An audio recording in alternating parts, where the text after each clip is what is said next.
दोस्तों, आप सब कैसे हो? मैं ज़रीफ़ अहमद आपका स्वागत करता हूं हमारे यूट्यूब चैनल एग्ज़ाम की तैयारी पर। देखिए दोस्तों, आज का जो टॉपिक है वो है अनेक शब्दों के लिए एक शब्द। और इस टॉपिक से भी आरओ एआरओ की परीक्षा में 10 प्रश्न पूछे जाते हैं दोस्तों। तो ये बहुत इम्पोर्टेंट है और आइए इसको शुरू करते हैं। और ये आज का पहला लेक्चर यानी कि पहला भाग है। तो देखिए शुरू करते हैं दोस्तों, आइए। जो स्त्री सूर्य भी ना देख सके उसको कहते हैं आसूर्यम पश्य। और जो स्त्री सूर्य भी ना देख सके ये संस्कृत का शब्द है और ये हिंदी का शब्द है। आसूर्यम पश्य और आसूर्य पश्य मतलब जो स्त्री सूर्य को ना देख सके। नेक्स्ट तीसरा नंबर देखते हैं। जो स्त्री किसी विषय को अच्छी तरीके से जानती हो, मतलब कोई भी स्त्री है और किसी विषय को अच्छी तरीके से जानती हो दोस्तों, उसे कहते हैं विदुषी। उसे क्या कहते हैं दोस्तों? विदुषी। नेक्स्ट देखते हैं दोस्तों। जो स्त्री शास्त्र की ज्ञाता हो, जो स्त्री शास्त्र की ज्ञाता हो उसे कहते हैं शास्त्राज्ञा। जो कुछ भी नहीं जानता हो उसको कहते हैं अज्ञ। जो सब कुछ जानता हो उसको कहते हैं सर्वज्ञ। जो बहुत थोड़ा जानता हो उसको कहते हैं अल्पज्ञ। नेक्स्ट देखते हैं दोस्तों। अपने सहारे पर रहने वाला, अपने सहारे पर रहने वाला उसको कहते हैं दोस्तों स्वावलंबी। जो अपने ऊपर निर्भर रहता हो उसको कहते हैं आत्मनिर्भर। जो अपने ऊपर निर्भर रहता हो उसको क्या कहते हैं दोस्तों? आत्मनिर्भर। जो अधिक बलवान हो उसको कहते हैं बलिष्ठ। जो तोला या नापा ना जा सके, जो तर्क या प्रमाण से सिद्ध ना हो। तो इन दोनों का मतलब क्या है? अप्रमेय। क्या है इन दोनों का मतलब, या इन दोनों का अर्थ यही है। एक शब्द जो है वो है अप्रमेय दोस्तों। नेक्स्ट देखते हैं। किसी पर विजय प्राप्त करने की इच्छा रखने वाला, किसी पर विजय प्राप्त करने की इच्छा रखने वाला उसे कहते हैं जिज्ञासु। जो जीत लिया गया हो उसे कहते हैं विजित।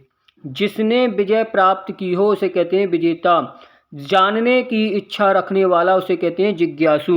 जानने की इच्छा रखने वाला जिज्ञासु। जो जीत लिया गया हो उसे विजित कहते हैं। जिसने विजय प्राप्त की हो उसे विजेता कहते हैं। जानने की इच्छा रखने वाला जिज्ञासु। नेक्स्ट देखते हैं। स्त्री के बस में रहने वाला स्त्रीण। जो जल्दी रोका या हटाया ना जा सके उसे कहते हैं दुर्निवार या दुर्निवार्य। कुछ खास कर शर्तों पर, कुछ खास शर्तों पर किसी कार्य को करने का समझौता उसे कहते हैं संविदा।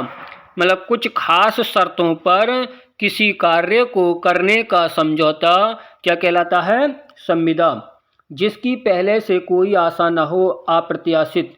जिसकी पहले से कोई आशा न हो अप्रत्याशित। जो आशा से अधिक हो आशातीत। जो आशा से अधिक हो आशातीत।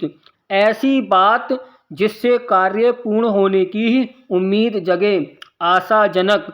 जिसकी पहले से कोई आशा न हो, जिसकी पहले से कोई आशा न हो उसे कहते हैं प्रत्याशित।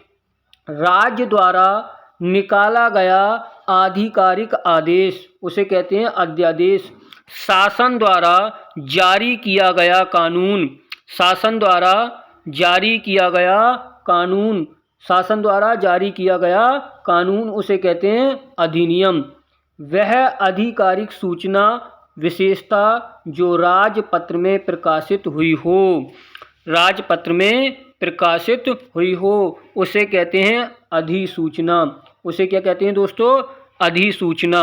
नेक्स्ट देखते हैं। वह स्त्री जिसका पति परदेश गया हो या विदेश गया हो उसे कहते हैं प्रोषित पतिका।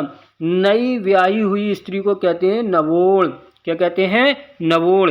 वह स्त्री जिसका पति विदेश जाने को हो और उसके वियोग में कल्पना से दुखी हो तो उसको कहते हैं प्रावत्स पतिका। प्रावत्स पतिका। वह स्त्री जिसका पति अभी परदेश से लौटा हो उसको कहते हैं आगत पतिका। उसको क्या कहते हैं? आगत पतिका। वह स्त्री जिसका पति अभी परदेश से लौटा हो उसे कहते हैं आगत पतिका। नेक्स्ट देखते हैं दोस्तों। पैर से सिर तक पैर से सिर तक यानी कि आपाद मस्तक। अनुचित बात करने के लिए आग्रह करने वाला, उसे कहते हैं दुराग्राही। उसे क्या कहते हैं? दुराग्राही। अनुचित बात करने के लिए अड़ना, अनुचित बात करने के लिए अड़ना, उसे कहते हैं दुराग्रह। जिसका निवारण अत्यंत कष्ट से किया जा सके, उसे कहते हैं दुर्निवार। कान के नीचे, कान के नीचे लटकता हुआ कोमल भाग, कान के नीचे लटकता हुआ कोमल भाग, उसे कहते हैं कर्णपाली। कान के नीचे लटकता हुआ कोमल भाग, उसे कहते हैं कर्णपाली। कान में पहनने वाला आभूषण, कान में पहनने वाला आभूषण, इसे कहते हैं कर्णफूल।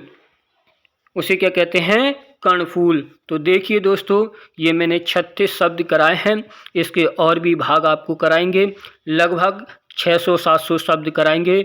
तो आप पढ़ते रहिए और इस वीडियो को अपने दोस्तों में शेयर कीजिए, जिससे कि वो हमारा चैनल सब्सक्राइब करें।